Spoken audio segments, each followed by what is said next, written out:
L'Hopital's rule is a way, it's a tool we can use to simplify certain kinds of limit expressions. So remember back in chapter 2, we evaluate all sorts of limit expressions. So to get us sort of ready to talk about L'Hopital's rule, stop the video right now and do these 3 problems, chapter 2 style. So remembering what we learned in chapter 2.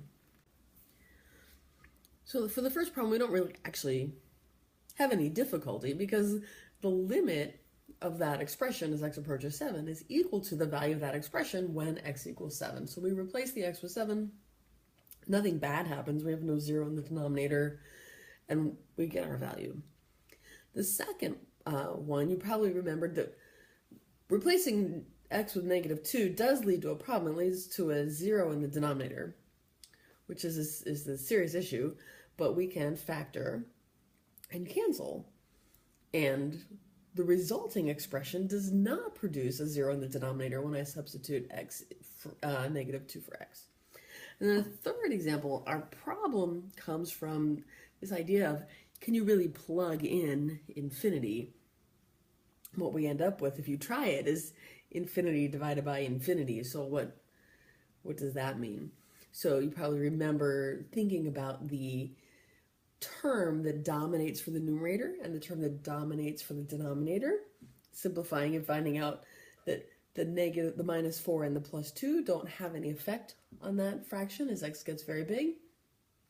And just noticing that x squared over 3x squared simplifies to 1/3, no matter, well, as long as x is so big that nothing else really matters. So these cases, notice every one of those limits I asked you to evaluate was the limit of a rational expression. So an expression that looks like a fraction.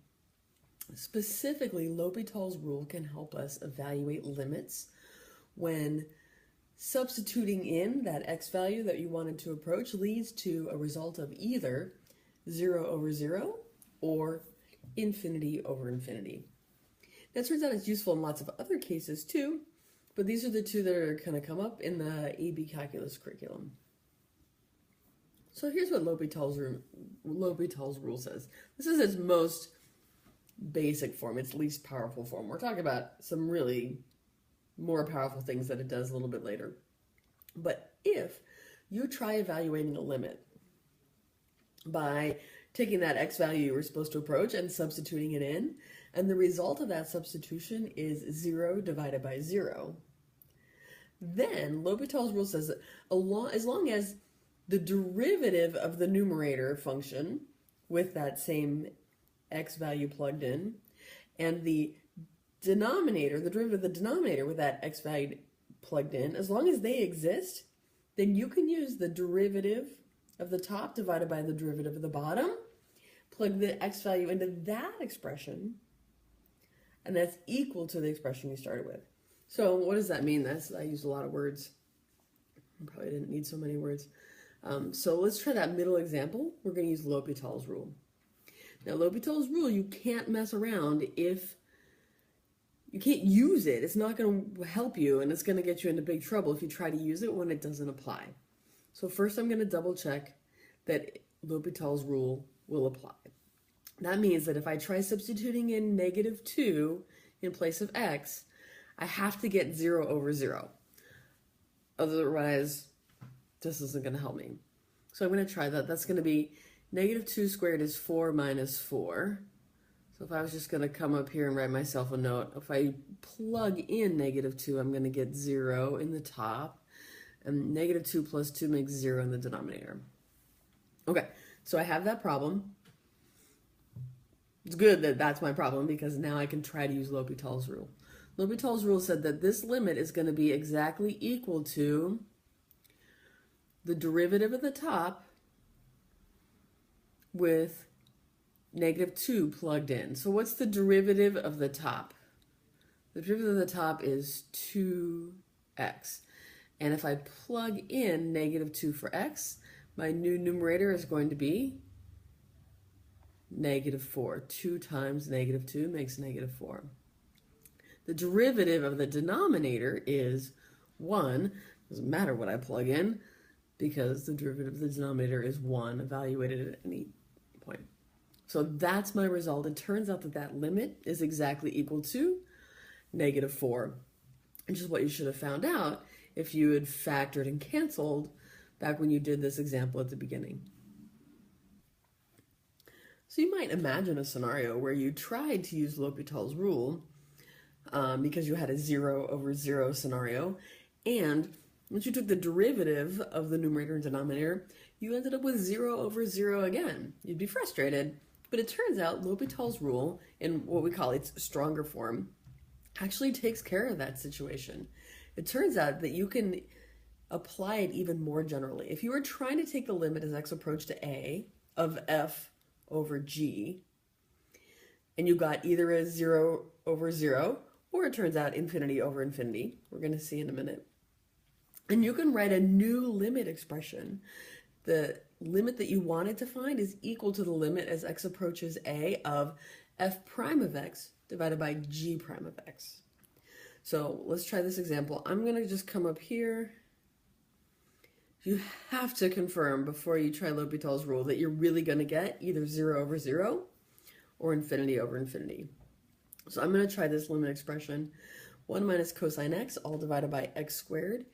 If I replace x with 0, I'm going to get 1 minus the cosine of 0 over 0 squared.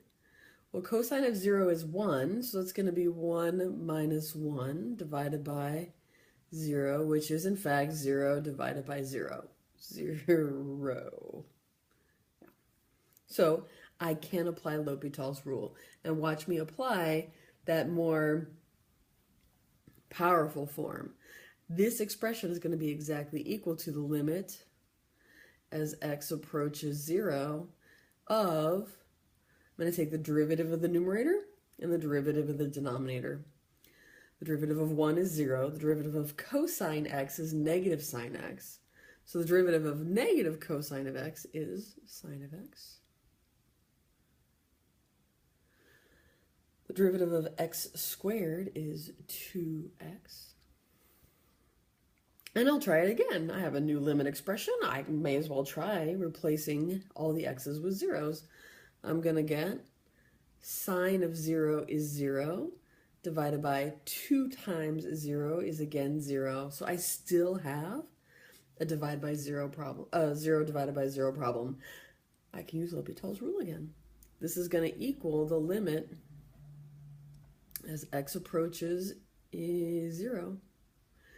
Derivative of sine of x is cosine of x. Derivative of 2x is 2. I can now replace the x with 0. Cosine of 0 is 1. 2. There's nothing to plug in, so 2 is going to stay 2. And I finally have a numerical result. If you had graphed this function, y equals 1 minus cosine x over x squared, and looked at the graph near the place where x equals 0, you will find that from both directions, this function approaches a y value of 1/2 when x approaches 0. L'Hopital's rule, both forms, the first form and then the stronger form, they also work if using that substituting in that x value you're supposed to approach, gives you a 0. Well, we know about the 0 over the 0 problem. It also works if you end up with an infinity over infinity, or even infinity over negative infinity or vice versa problem. And it also still works if the x value you were trying to approach was either infinity or negative infinity. So watch, we're going to do that third example from the top of the page using L'Hopital's rule. But don't try to use L'Hopital's rule until you really checked that you have one of those cases. So I'm going to come down here before I get started and just make sure if I replace x with infinity, I'm going to have infinity squared minus 4, which is infinity, divided by 3 times infinity squared plus 2 is still infinity. So I have infinity over infinity.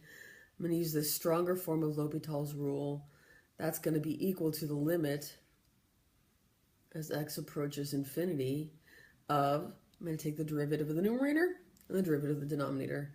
The numerator is 2x. The denominator is 6x. I could simplify that or not simplify that. That's up to me now. Oh, well, much faster if I just simplified it, right? 2x over 6x simplifies to 1/3. Or you could get excited. You could notice you could use L'Hopital's rule again. Replace the x's with infinities, and I'm going to have another infinity over infinity problem, which means I can apply L'Hopital's rule again. It's going to be the limit as x approaches infinity of 2 over 6, which, no matter what x is, equals 1/3. All right. At this point, students usually end up pretty upset at me for not having taught them L'Hopital's rule back when we learned about limits the first time. So, to help you not be too mad, would you stop and reflect for a moment? Why didn't we learn L'Hopital's rule back in chapter 2 when we first learned about limits? And we kind of had to do a lot of algebra, some tricky algebra even, to simplify those limits. Why didn't I just teach you L'Hopital's rule then? And you might think the answer is for your own good, so you understand better, something like that, but it's not. I want you to think back. Why couldn't I have taught you L'Hopital's rule back then? And if you'd write your answer there, please.